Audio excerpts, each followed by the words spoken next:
I-Ching, or Book of Changes, Wilhelm Baines edition, University Press. The Army. The Army. The receptive earth above the abysmal water.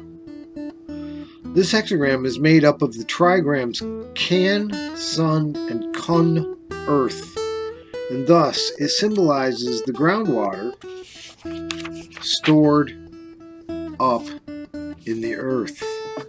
In the same way, military strength is stored up in the mass of the people, invisible in times of peace, but always ready for use as a source of power. Attributes of the two trigrams are danger inside and obedience outside. This points to the nature of an army, which at the core is dangerous, while discipline and obedience must prevail outside. Of the individual lines, the one that controls the hexagram is the strong 9 in the second place, to which the other lines, all yielding, are subordinate. This line indicates a commander, because it stands in the middle of one of the two trigrams. But since it is in the lower rather than the upper trigram, it represents not the ruler, but the efficient general, who maintains obedience in the army by his authority.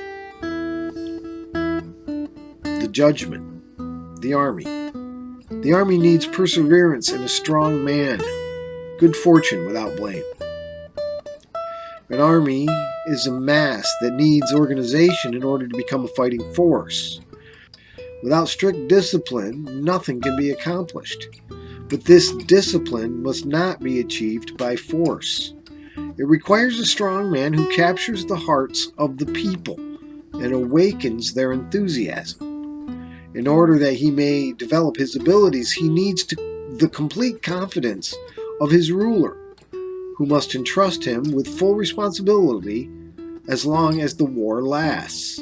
The war is always a dangerous thing and brings with it destruction and devastation. Therefore, it should not be resorted to rashly, but, like a poisonous drug, should be used as a last recourse.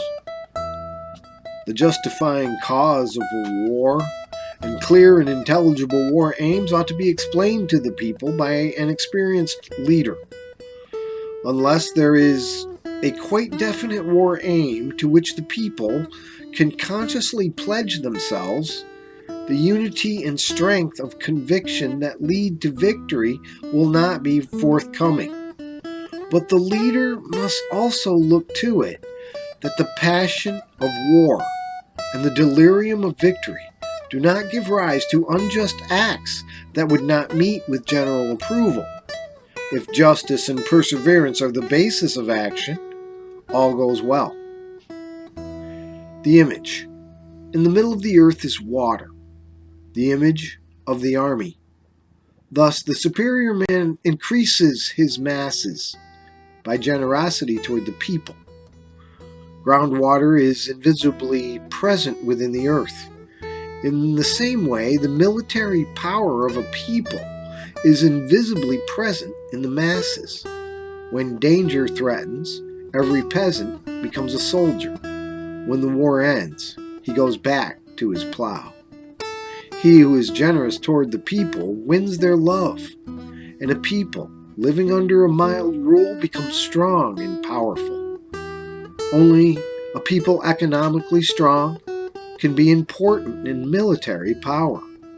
Such power must therefore be cultivated by improving the economic condition of the people and by humane government. Only when there is this invisible bond between government and people, so that the people are sheltered by their government as groundwater is sheltered by the earth, is it possible to wage a victorious war.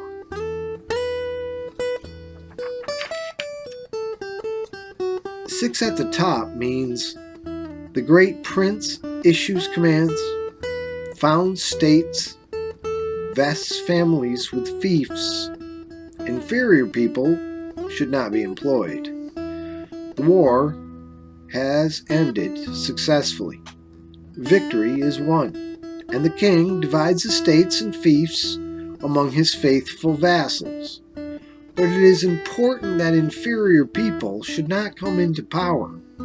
If they have helped, let them be paid off with money, but they should not be awarded lands or the privileges of the rulers, lest power be abused.